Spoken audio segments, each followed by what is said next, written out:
अस्सलाम वालेकुम स्टूडेंट्स, उम्मीद करता हूँ आप खैरियत से होंगे। जी स्टूडेंट्स, आज हम इस वीडियो में चैप्टर 6 का पूरा चैप्टर इस वीडियो में करेंगे। ये वन शॉट वीडियो होगी। बेटा वन शॉट वीडियो कहने को है, लेकिन बहुत ही आसान चैप्टर है। चंद एक शॉर्ट क्वेश्चंस हैं, इसके अलावा बेटा इसमें कुछ भी नहीं है। मतलब थोड़े से शॉर्ट है, और इस चैप्टर से आपको पता ही होगा लॉन्ग आने भी नहीं है। इसमें से शॉर्ट और एमसीक्यूज़ आएंगे। तो उन शॉर्ट और एमसीक्यूज़ के लिए बेटा जो क्वेश्चन हमारे बनते हैं थोड़े से ही हैं, ज़्यादा नहीं हैं, तो वो करेंगे। और साथ जो एक्सरसाइजेज में हैं इसके क्वेश्चंस, वो भी साथ ही कर लेंगे। तो बेटा वीडियो को लाइक कर दें, चैनल को भी आपने सब्सक्राइब कर लेना है, ताकि आपको इस तरह की वीडियोस मिलती रहें।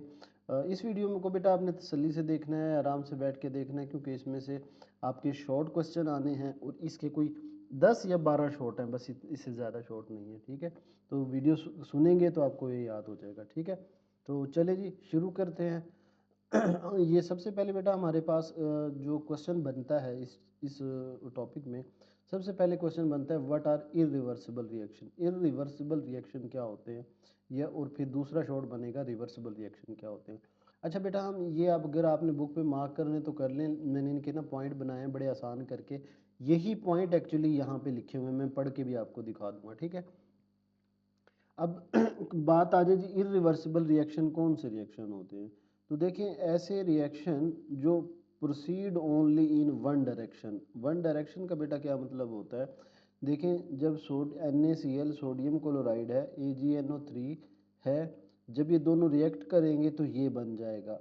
अब ये एक डायरेक्शन यानी फॉरवर्ड अगली डायरेक्शन में ये रिएक्शन मूव कर रहा है, तो ऐसे रिएक्शन को हम इरिवर्सिबल रिएक्शन कहते हैं। अच्छा, ये इरिवर्सिबल का लफ्ज़ आपको शायद इससे ज़्यादा समझ आ जाए। जैसे अब नाइट्रोजन और हाइड्रोजन को अगर आप मिलाओगे ना, तो ये गैस बनेगी अमोनिया, और इस अमोनिया को थोड़ी देर रख दोगे तो ये रिवर्स होके ये दो गैसेस बना देंगी। तो इस रिएक्शन में हो क्या रहा है कि ये वाला ये चीज़ बना रहा है, और ये वाली चीज़ मिलके ये बना रही है, तो ये रिवर्स हो रहा है, तो ये रिएक्शन रिवर्सिबल है। इरिवर्सिबल रिएक्शन कौन से हैं, these reaction proceed only in one direction, ये सिर्फ आगे की कुछ चलते हैं, एक डायरेक्शन में। Reactant are completely used up. अच्छा बेटा, इसमें ना रिएक्टेंट बच जाता है, लेकिन जो इरिवर्सिबल रिएक्शन होते हैं, मतलब ये दोनों जो सोडियम जितना डाला होगा, जितना AgNO3 डाला होगा, ये सारा यूज़ हो जाएगा और ये चीज़ बन जाएगी। तो reactant are completely used up. अब मैं इसको आपको एक इसकी तस्वीर भी दिखा देता हूँ, ताकि आपको ज़रा ये चीज़ ये अब देखें। अब इसमें अगर बेटा मैं देखूं, ये रिएक्टेंट है आपके, ठीक है, ये वाले क्या हैं आपके, रिएक्टेंट हैं। ये रिएक्टेंट यानी ब्लू आप कह लें, ये प्रोडक्ट बन रही है। तो देखिए, रिएक्टेंट रिएक्ट करता जा रहा है और प्रोडक्ट इधर बनती जा रही है। और ये सिर्फ देखिए बैक तो नहीं आ रहा ना, सिर्फ एक डायरेक्शन में, आगे की डायरेक्शन में जा रहा है ये। तो इसलिए ये क्या है, इरिवर्सिबल रिएक्शन है। तो इरिवर्सिबल रिएक्शन की अभी हमने दो चीज़ें पढ़ी। एक तो ये पढ़ी, ये सिर्फ एक डायरेक्शन में हरकत करता है। दूसरी बात हमने पढ़ी इसमें, दूसरी बात हमने ये पढ़ी कि ये reactant are completely used up. अभी आप देखेंगे थोड़ी ही देर में सारे का सारा ये जो रिएक्टेंट था ब्लू वाला, ये सारा क्या बन जाएगा, प्रोडक्ट बन जाएगा। और जो हमारे पास रिएक्टेंट होते हैं, सॉरी इरिवर्सिबल रिएक्शन होते हैं, इसको हम सिंगल एरो से शो करते हैं। ये देखिए सिंगल एरो है ना, इस सिंगल एरो से शो करते हैं। After reaction is completed no reactant is left.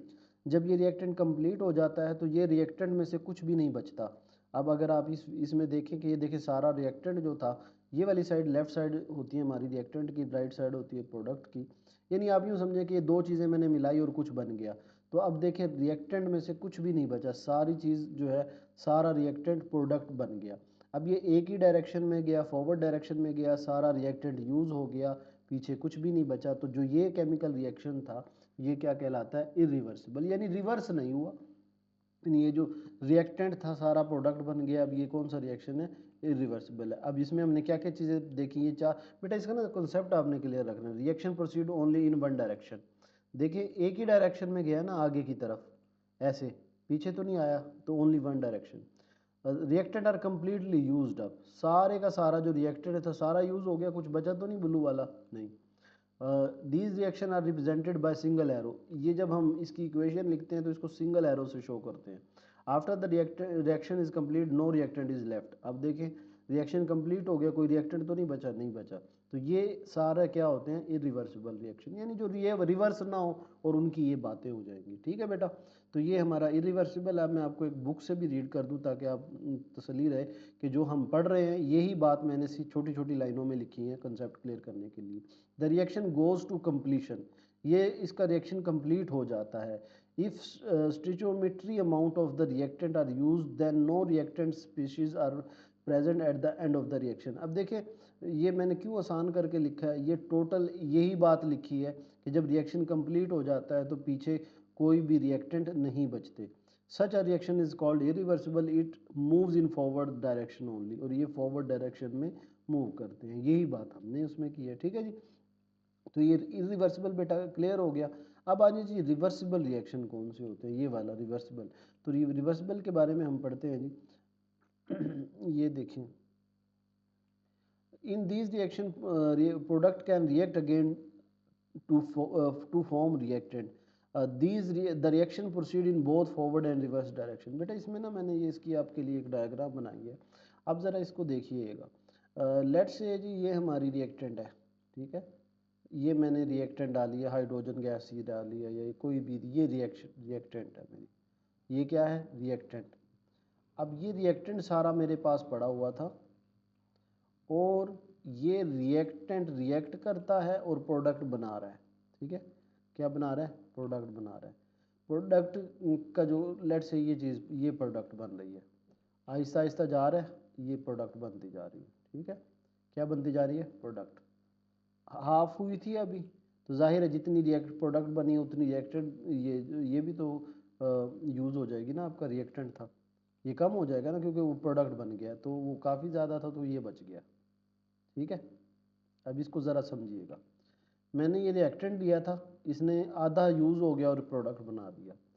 अब ये थोड़ा सा ज़्यादा ही हुआ था, जो ये रिएक्टेंट से प्रोडक्ट बनी थी, तो ये जो प्रोडक्ट है ये दोबारा से डीकम्पोज होती है, टूटती है, और ये दोबारा से क्या बनाना शुरू कर देती है, रिएक्टेंट बनाना शुरू कर देती है। अब इस रिएक्शन में हुआ क्या कि पहले रिएक्टेंट ने मिलके प्रोडक्ट बनाया, प्रोडक्ट जो हमारी थी ना वो स्टेबल नहीं थी, वो टूटी और दोबारा थोड़ी देर बाद वो उसने दोबारा फिर रिएक्टेंट बनाना शुरू कर दिया। अब बस यही चल रहा है उतनी देर से, क्या कि जो रिएक्टेंट है वो रिएक्ट करके प्रोडक्ट बना रही है और जो प्रोडक्ट है वो दोबारा से टूट के रिएक्टेंट बना रही है। अब ये देखो रिएक्शन इस तरफ भी जा रहा है, ठीक है, रिएक्शन हमारा इस तरफ भी जा रहा है और रिवर्स भी जा रहा है। तो ये रिएक्शन चूंकि रिवर्स हो गया तो इसलिए हम इसे क्या बोलते हैं, रिवर्सिबल रिएक्शन। अब इसकी बात करते हैं तो ज़्यादा समझ आएगी। In these reaction product can react again to form reactants, कि इसमें जो प्रोडक्ट है, जो आपकी प्रोडक्ट बनी थी ये वाली, ये अगेन रिएक्टेंट बना देती है। इसके बाद the reaction proceed in both forward and reverse direction. देखिए रिएक्शन फॉरवर्ड डायरेक्शन में भी जा रहा है और रिवर्स, बोथ डायरेक्शन में चलता है। The reaction are shown using double arrow, जब भी हम इसकी इक्वेशन लिखेंगे तो हमेशा डबल एरो, ये ऐसे डबल एरो से इसको शो करेंगे, जब भी रिवर्सिबल रिएक्शन होगा उसको डबल एरो से शो करेंगे। एग्जाम्पल है कि नाइट्रोजन और हाइड्रोजन मिल के अमोनिया गैस बनाती है और अमोनिया दोबारा टूट के नाइट्रोजन और हाइड्रोजन गैस बनाती है। ये एग्जाम्पल उसने यही दिया कि nitrogen and hydrogen form ammonia gas, after forming ammonia decompose back to nitrogen and hydrogen. ठीक है जी, और ये कभी भी कंप्लीट नहीं होते। जाहिर है कंप्लीट कैसे होंगे, जैसे अब याद ये पड़ी है, आदि ये पड़ी है, जितनी रिएक्टेंट मिल के प्रोडक्ट बन रही है उतनी ही प्रोडक्ट रिएक्टेंट बना रहा है, तो कभी भी ये कंप्लीट नहीं होगा, ख़त्म नहीं होगा। जैसे हमारा वो पहले वाला रिएक्शन था, ये ख़त्म हो गया था, लेकिन इसने कभी भी ख़त्म नहीं होना। इसके बाद बेटा हमारे पास ये आपकी बुक से आप चाहे पढ़ लें, यही बातें मैंने इसमें लिखी है वही सीधे करके। ठीक है, तो ये रिवर्सिबल रिएक्शन हो गया। इसके बाद बेटा यहाँ से यहाँ तक ये क्वेश्चन मार्क कर लें कि एक रिवर्सिबल रिएक्शन है उसको हम किस तरह कंप्लीट करवा सकते हैं। देखिए अभी हमने पढ़ा है, देखा है कि जो रिवर्सिबल रिएक्शन होता है ना वो कभी भी कंप्लीट नहीं होता। क्यों नहीं होता, वो हमने अभी देखा, इसलिए नहीं होता कि जो रिएक्टेंट है वो मिल के क्या बना रहा है, प्रोडक्ट, और प्रोडक्ट टूट के क्या बना रहा है, रिएक्टेंट। तो जितनी रिएक्टेंट प्रोडक्ट बनाती है उतनी प्रोडक्ट रिएक्टेंट बना देती है, और ये कभी भी कंप्लीट नहीं होती, ठीक है। यानी रिएक्शन इधर भी चल रहा है और रिएक्शन इधर भी चल रहा है, ये रिएक्शन कभी भी कंप्लीट नहीं होगा।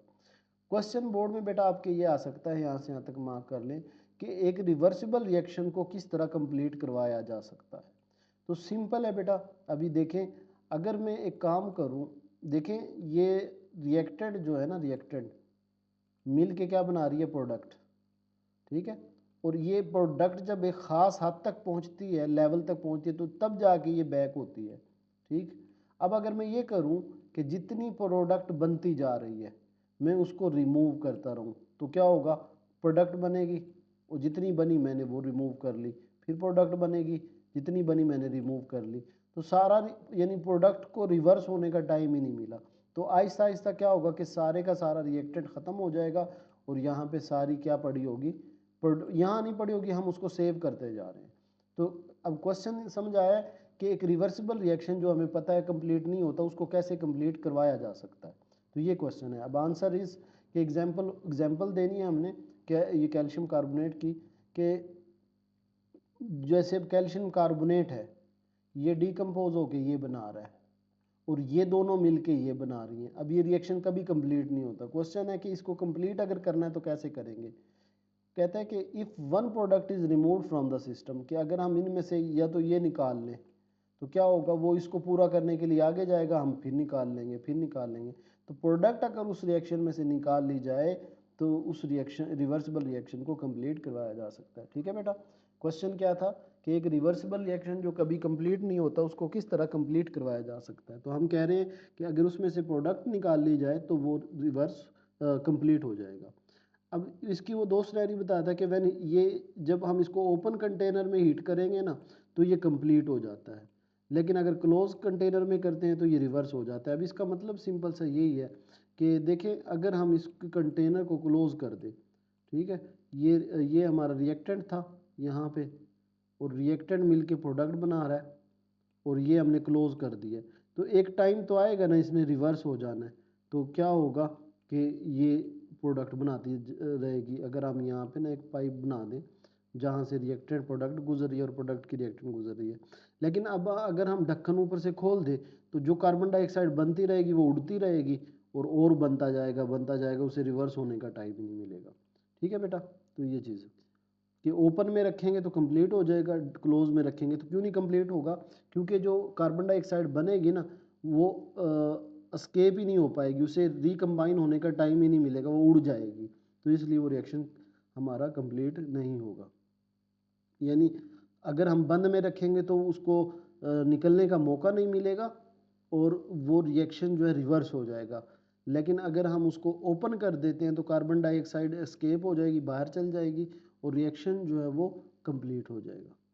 इसके बाद बेटा ये आपकी बुक में भी ये देख लें, ये क्वेश्चन था यहाँ से यहाँ तक, इसके ये ओपन और क्लोज कंटेनर है, ठीक है। इसके बाद हमारे पास फिजिकल चेंजेस आल्सो रिवर्सिबल और इरिवर्सिबल, कि ये तो हमने पढ़ा है ना, केमिकल रिएक्शन है, ठीक है। ये हमारे क्या है, केमिकल रिएक्शन थे। क्या फिजिकल चेंजेस जो है, फिजिकल प्रॉपर्टी भी रिवर्सिबल होती है, तो हम हमारा आंसर है जी होती है। जैसा कि कॉपर सल्फेट है, CuSO4 है, इज़ अ ब्लू सॉल्ट, ये नीले रंग का एक नमक होता है, because it contain water of crystallization, hydrated होता है। देखिए जिस कंपाउंड के साथ .H2O लगा होता है ये हाइड्रेटेड कहलाते हैं, वाटर ऑफ क्रिस्टलाइजेशन, ये वाटर ऑफ क्रिस्टलाइजेशन कहलाते हैं, ठीक है। तो इस वजह से इस नमक का रंग क्या होता है, ब्लू होता है। When heated it loose water and become white, जब इसको गर्म किया जाता है, हीट किया जाता है, तो ये पानी बुखरात बन के उड़ जाएगा और सिर्फ कॉपर सल्फेट बच जाएगी, ठीक है। तो व्हेन दिस वाइट पाउडर, ये वाला अब्जॉर्ब मॉइस्चर अगेन, जब ये नमी जज़ब करता है हवा से, तो ये टर्न ब्लू अगेन, यानी दोबारा ये इसी तरह पानी जज़ब करेगा और यही चीज़ बना देगा। तो ये एक फिजिकल प्रॉपर्टी है, ठीक है। वो कहता है कि ये भी रिवर्सिबल होती है। बात समझ आई बेटा। इसमें इसमें हमने क्या कहा कि जो हमारा कॉपर सल्फेट है उसके साथ ये जो वाटर के मॉलिक्यूल लगे होते हैं, इन वाटर के मॉलिक्यूल को वाटर ऑफ क्रिस्टलाइजेशन कहते हैं। कुछ ऐसे कंपाउंड है जिन जो पानी जज़ब करते हैं, तो वो पानी इनके साथ रिएक्ट नहीं करता बल्कि एक अलग कंपाउंड के तौर पे इनके साथ रहता है, यानी आप जैसे कहीं चीज़ों ने पानी नमी जज़ब कर ली है तो वो इनके साथ रहती है। तो वो कहता है कि ये एक उनकी प्रॉपर्टी बन गई है फिज़िकल। जब हम इसको हीट करेंगे इस पाउडर को, जब इसको हीट देंगे तो ये पानी जो है इससे खुश्क होके बुखारात बन के गैस बन के उड़ जाएगा और पीछे वाइट पाउडर बच जाएगा। क्योंकि ये जो ब्लू था पानी की वजह से था, पानी उड़ गया तो अब वाइट पाउडर बच जाएगा। वो कहता है कि अगर हम इस चीज़ को थोड़ा सा देर रख दें, इस पाउडर को वाइट को, ये हवा से पानी को जज़ब करेगा और फिर इसी तरह का एक कंपाउंड बना देगा जिसमें पानी होगा। तो ये वो बताना ये चाह रहा है कि जो फिज़िकल प्रॉपर्टीज़ होती हैं, चेंजेस होती हैं, वो भी रिवर्सिबल होती हैं, जैसे ये रिवर्स हो गया। ठीक है। इसी तरह बेटा इसकी भी एग्जांपल यही है कि जो कॉपर क्लोराइड है वो पिंक कलर का होता है, इसमें 6 पानी के मॉलिक्यूल होते हैं। तो जब हम इसको हीट करते हैं तो ये पानी इसमें से निकल जाता है और इसका कलर जो है वो वाइट हो जाता है और जब ये दोबारा इसी तरह नमी जज़ब करता है और दोबारा ये चीज़ बना देता है। तो ये फिज़िकल की एग्जांपल। ठीक, ये हमारी 2 एग्जांपल हैं, शॉर्ट क्वेश्चन के तौर पे आपके आ सकती है। इसके बाद बेटा जो हमारा क्वेश्चन बन रहा है डायनेमिक इक्विलिब्रियम का, बहुत इंपॉर्टेंट शॉर्ट है, ये बोर्ड में आपके आएगा ही आएगा कि डायनामिक इक्विलिब्रियम क्या होता है। ये बोर्ड के, क्योंकि जो टॉपिक है ये पिछले साल भी आया हुआ है, पिछले साल से मुराद है पुरानी किताबों में भी था, तो इंपॉर्टेंट टॉपिक है। क्वेश्चन सिंपल सा है, what is dynamic equilibrium? When a reversible reaction start first only the forward reaction occur. अब इसका मतलब बेटा समझिएगा, इसका मतलब क्या है। देखें, लेट्स से ये हमारे पास एक 2 जार हैं, ठीक है। यहाँ हमने ये पाइप लगाया हुआ है, ये रिएक्टेंट पड़ा हुआ है मेरे पास इतना ज़्यादा, ये रिएक्टेंट है, ठीक है, ये रिएक्टेंट, ओके। अब ये रिएक्टेंट है हमारे पास, जब ये रिएक्ट करते हैं तो मिल के क्या बनाते हैं, प्रोडक्ट। तो ये प्रोडक्ट बनती जा रही है और यहाँ इकट्ठी होती जा रही है, ये इकट्ठी होती जा रही है। तो एक एक वक्त आता है, एक टाइम आता है, होता क्या है कि ये रिएक्टेंट थोड़ी सी यूज़ हो गई, अब दोनों बराबर हो गए। अब एक टाइम पे पहुंचेगा तो ये जो रिएक्शन था ये रिवर्स होना शुरू हो जाएगा, ठीक है। यानी जो चीज़ बनी थी प्रोडक्ट, ये दोबारा क्या बनाना शुरू कर देगी, रिएक्टेंट। तो ये थोड़ी सी ज़्यादा रिएक्टेंट बनाएगी, फिर दोबारा ये रिएक्टेंट प्रोडक्ट बना देगी। तो इसी तरह चलता रहेगा कि रिएक्टेंट प्रोडक्ट बनाता रहेगा, प्रोडक्ट रिएक्टेंट बनाता रहेगा। तो ये जो सिचुएशन क्रिएट हो गई है इसको डायनामिक इक्विलिब्रियम बोलते हैं। ये कॉन्सेप्ट था, वर्डिंग पढ़ते हैं। When a reversible reaction start first only the forward reaction occur, कि जब हमने ये स्टार्ट किया तो सिर्फ फॉरवर्ड जा रहा था रिएक्शन, ठीक है। तो after some time reverse reaction also begin, थोड़ी देर बाद ये रिवर्स भी शुरू हो जाता है। तो after some time the concentration of product increases, थोड़ी देर बाद प्रोडक्ट जो है ये बढ़ती जाती है। Finally a stage come when rate of forward and reverse reaction become equal, यानी जितनी रिएक्टेंट प्रोडक्ट बना रही है उतनी ही प्रोडक्ट मिलकर रिएक्टेंट बना दे। तो एक टाइम आता है जब जितनी रिएक्टेंट बन रही है उतनी प्रोडक्ट बन रही है। तो ये जो स्टेज है जब rate of forward reaction become equal to rate of reverse reaction, इसको हम क्या बोलते हैं, डायनामिक इक्विलिब्रियम बोलते हैं या केमिकल इक्विलिब्रियम बोलते हैं, ठीक है। पहले क्या हुआ था कि when a reversible reaction start first only forward reaction, वो सिर्फ फॉरवर्ड रिएक्शन में जाता है, थोड़ी देर बाद रिवर्स रिएक्शन शुरू हो जाता है, आहिस्ता आहिस्ता जो प्रोडक्ट है वो बनती जाती है। एक वक्त आता है जब फॉरवर्ड रिएक्शन और रिवर्स रिएक्शन बराबर हो जाता है। तो ये स्टेज जो होती है ये केमिकल इक्विलिब्रियम स्टेज होती है। At equilibrium the concentration of reactant and product become constant. Equilibrium की निशानी ये होती है कि जो ना रिएक्टेंट बढ़ रही होती है ना प्रोडक्ट बढ़ रही होती है। अब ये देखें, मैंने इसकी एक डायग्राम बनाई है।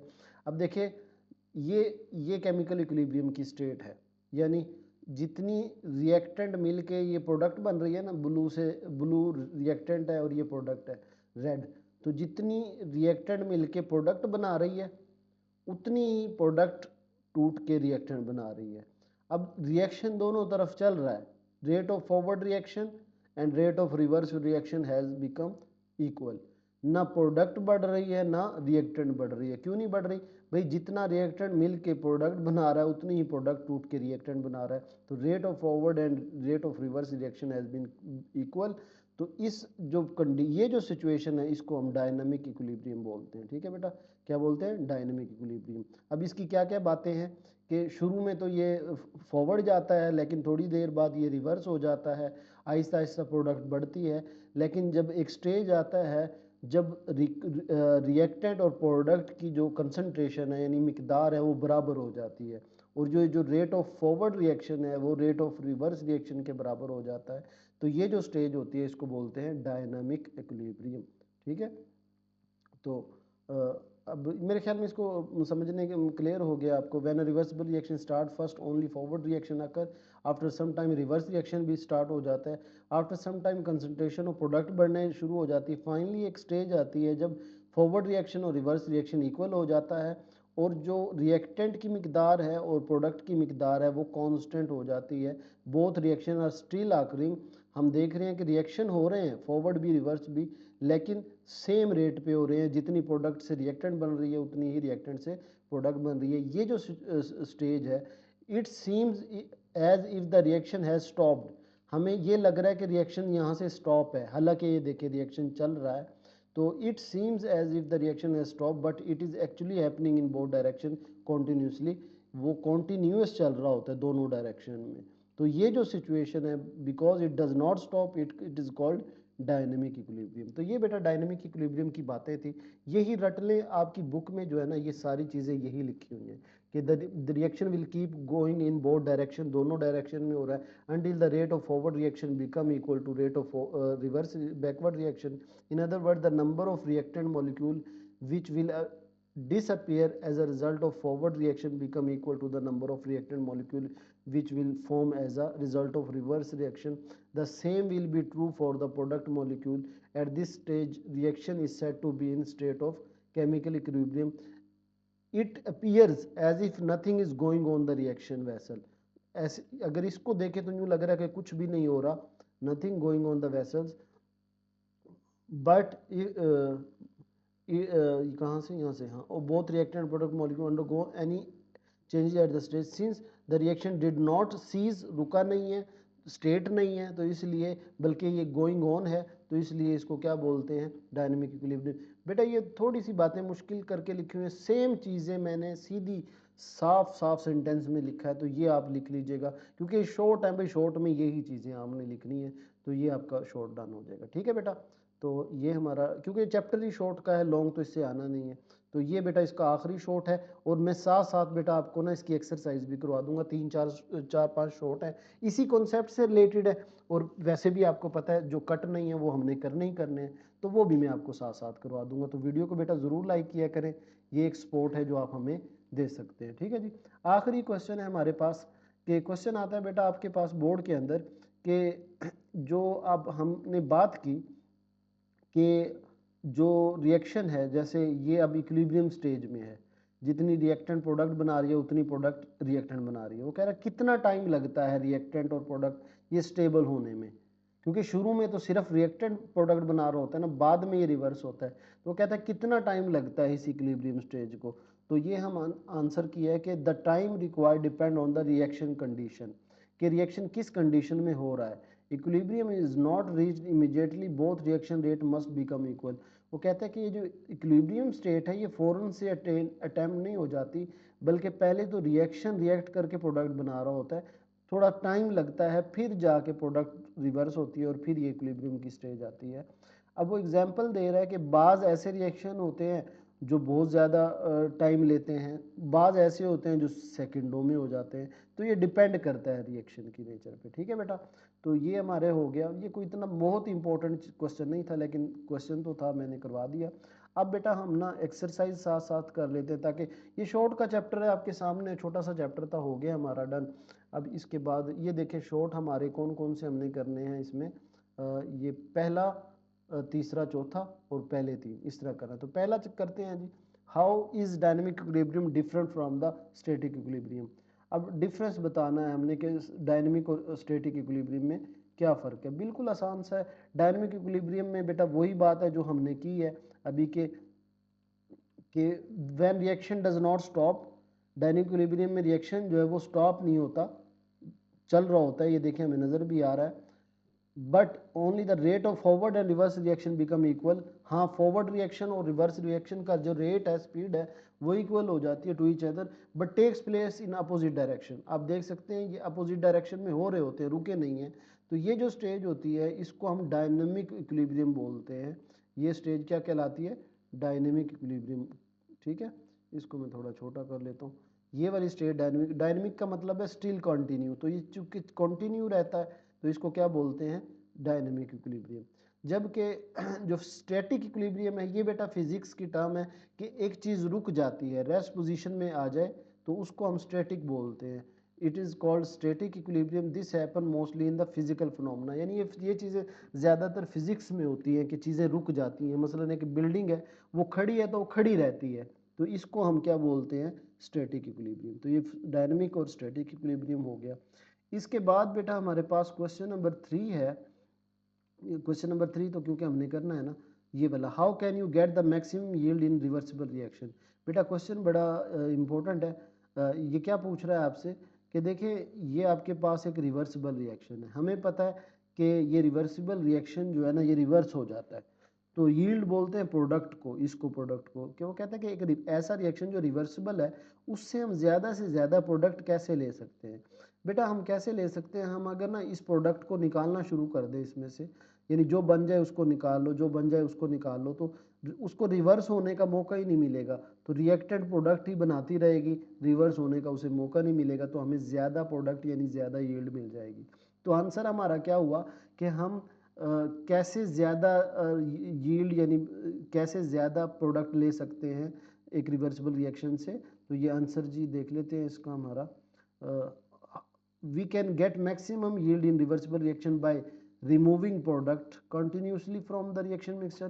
अगर हम इसमें से इस रिएक्शन मिक्सचर से प्रोडक्ट निकालते रहें बार बार तो सारा रिएक्टेंट प्रोडक्ट बना देगा और हमें ज़्यादा से ज़्यादा प्रोडक्ट मिलेगी।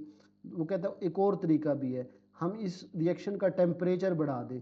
टेम्परेचर बढ़ाने से क्या होगा? रिएक्शन तेज़ हो जाएगा और हम जल्दी जल्दी चीज़ें निकाल लेंगे, तो इससे भी ज़्यादा प्रोडक्ट मिलेगी। और दूसरा, या फिर आप प्रेशर कम कर दें तो वो भी रिएक्शन स्पीड से कम होता है, ज़्यादा हो जाता है। तो 3 बेटा तरीके हमने बताए हैं कि प्रोडक्ट आप ज़्यादा से ज़्यादा कैसे ले सकते हैं, प्रोडक्ट को निकाल के, टेम्परेचर को बढ़ा के, प्रेशर को कम करके, ये रटा लगाना है आपने। ठीक है जी। इसके बाद बेटा हमारे पास क्वेश्चन नंबर 4 है, how can you decrease the time to attain the position of equilibrium in reversible reaction. देखिए हमने शुरू में बात की थी ना जब ये डायनामिक इक्विलिब्रियम की, कि पहले तो रिएक्टेंट मिल के प्रोडक्ट बनाता है, कुछ देर गुजरती है, फिर प्रोडक्ट रिवर्स होता है और रिएक्टेंट बनाता है। तो वो जो कुछ देर है वो कहता है कि इस देर को हम किस तरह कम कर सकते हैं, कैसे हम जल्दी सी ये केमिकल इक्विलिब्रियम को अटेन हासिल कर सकते हैं। तो आंसर हमारा होगा बेटा ये कि हम ये सिर्फ एक आंसर है इसका, कैटालिस्ट कहाँ पे पड़ा हुआ, ये कि अगर आप रिएक्शन में कैटालिस्ट डाल दें, कैटालिस्ट का बेटा क्या काम होता है? वो रिएक्शन को तेज़ कर देता है। तो जिसने थोड़ी देर बाद ये इक्विलिब्रियम बनना था, जैसे ही आप कैटालिस्ट करोगे वो स्पीड से रिएक्शन होगा और वो फ़ौरन से इक्विलिब्रियम में आ जाएगा। तो सिर्फ छोटा सा आंसर है कि कैसे हम तेज़ कर सकते हैं, वो टाइम को कैसे कम कर सकते हैं। We can decrease the time to attain the position of equilibrium in reversible reaction by adding catalyst to the reaction mixture. बस इतनी सी बात है, catalyst speed up both forward and reverse reaction, वो उसको स्पीड अप कर देंगे और इक्विलिब्रियम जो है वो अचीव हो जाएगा। इतनी सी बात सिर्फ, यानी ये सारी क्वेश्चन है पूरा लिखा हुआ है, by adding catalyst to the reaction, ये आंसर है। कैटलिस्ट बेटा वो स्पीड कर देता है ना रिएक्शन की, तो वो जल्दी जल्दी वो इक्विलिब्रियम में आ जाएंगे, स्पीड कर देंगे। ठीक है जी। तो ये हो गया हमारा। इसके बाद हमारे पास क्वेश्चन तो ये तो हो गए हैं, अब ये 3 हमारे कंस्ट्रक्टेड रह गए। Why are some reaction irreversible, why are other are reversible reaction, कि कुछ रिवर्सिबल होते हैं रिएक्शन और कुछ इरिवर्सिबल होते हैं, ऐसा क्यों है? तो some of the reaction are irreversible because the product form are sufficiently stable under the reaction condition and not converted back into the reactant, while other are reversible because the product formed are unstable under the reaction condition and thus converted back into the reactant again। अब इतनी मुश्किल ये notes में उसने बात लिखी है, हालांकि सिंपल सी छोटी सी बात है। देखें ये हमारा रिएक्टेंट था ये इरिवर्सिबल रिएक्शन था। अब ये रिएक्टेंट जो है ना रिएक्ट कर रहा है और प्रोडक्ट आपकी बना देगा ठीक है। अब वो कहता है कि ये रिवर्स नहीं होता, जबकि ये हम देख रहे हैं ये रिवर्स हो जाता है, ऐसा क्यों है? तो आंसर बेटा इसका बस छोटा सा है कि ये जो प्रोडक्ट बन रही है ना ये स्टेबल नहीं है, ये गैस तरह की है, ये जब बनती है तो दोबारा रिवर्स हो जाती है। आंसर हमारा क्या रहेगा कि ये स्टेबल नहीं है, इसलिए ये रिवर्स हो जाती है। जबकि जो प्रोडक्ट स्टेबल होती हैं, हार्ड किस्म की होती हैं, वो कभी रिवर्स नहीं होती। तो ये वजह है कि कुछ रिएक्शन इरिवर्सिबल हैं, कुछ रिवर्सिबल हैं। बेटा रीज़न हमने क्या बताई कि जो प्रोडक्ट हमारी स्टेबल ना हो वो रिवर्स हो जाती है, उनका रिएक्शन रिवर्सिबल रिएक्शन कहलाता है। और जो प्रोडक्ट हमारी स्टेबल होती है वो रिवर्स नहीं होती, इसलिए उनको इरिवर्सिबल रिएक्शन कहते हैं। तो ये हमारी इतनी सी बात थी जी। इसके बाद why are the combustion reaction generally irreversible. अच्छा, रिवर्सिबल का मतलब है रिवर्स हो जाना। क्वेश्चन जरा समझे। क्वेश्चन वो कह रहा है कि जैसे आपने लकड़ी जलाई है, इसको रिवर्स क्यों नहीं किया जा सकता? कभी आपने देखा है कि कोयला दोबारा से क्या बन गया हो, लकड़ी बन गया हो? नहीं। तो वो कहता है जो कंबस्टन रिएक्शन होते हैं, जो जलने के वाले रिएक्शन होते हैं, वो इरिवर्सिबल क्यों होते हैं? तो combustion reaction are generally irreversible because once the fuel is burn, जब वो फ्यूल या लकड़ी जल गई, due to the reaction with oxygen to produce carbon dioxide, water and heat हमें मिलती है, it become quite difficult to use that energy to reverse the reaction and reform the oxygen and original fuel. तो जब वो एक चीज़ जल गई तो वो ख़त्म हो जाती है और उसको दोबारा रिवर्स करना मुश्किल हो जाता है। तो ये आंसर है हमारा। ठीक है जी। ले लीजिए आखिरी क्वेश्चन है। देखें छोटा सा चैप्टर था, उम्मीद है आपको बेटा समझ आई होगी। वीडियो को ज़रूर लाइक करें और चैनल पे को भी सब्सक्राइब करें, दोस्तों के साथ ज़रूर शेयर करें, उन्हें बताएं कि देखें ये हमारे 25-30 मिनट लगे हैं और हमारा चैप्टर कितना बेहतरीन किस्म का तैयार हो गया, कॉन्सेप्ट क्लियर हो गया। Can you make an irreversible reaction reversible and vice वर्सा? क्या आप किसी रिएक्शंस को, ये पढ़े कि हम एक रिवर्सिबल रिएक्शन है, ये इरिवर्सिबल है, क्या आप इसको रिवर्सिबल बना सकते हैं? या ये रिवर्सिबल है, क्या हम इसको इरिवर्सिबल बना सकते हैं? यानी ऐसा पॉसिबल है कि ये जो चल रहा है इसको हम रोक दें? ये नहीं, मतलब ऐसे नहीं कि हाथ से रोक दें, मतलब ये एक रिएक्शन, इसकी नेचर है कि ये टूट के दोबारा बना देगी। क्या ये हम इसको कर सकते हैं, ऐसा बना सकते हैं कि ये ना टूटे? या जो नहीं टूटते, क्या हम इस प्रोडक्ट को ऐसा बना सकते हैं कि रिवर्स हो जाए? तो आंसर है भाई नहीं। No, we can not make an irreversible reaction reversible and vice versa. यानी वाइस वर्सा का मतलब है किसी इरिवर्सिबल को हम रिवर्सिबल नहीं बना सकते और किसी रिवर्सिबल को हम इरिवर्सिबल नहीं बना सकते, because the reversible reaction can proceed only in one direction. ठीक है जी। ये बेटा हमारा शॉर्ट का चैप्टर था। शॉर्ट हमने एक्सरसाइज के भी सारे डन कर लिए हैं। उम्मीद है बेटा वीडियो अच्छी लगी होगी। अपना ख्याल रखिएगा। अल्लाह हाफिज़।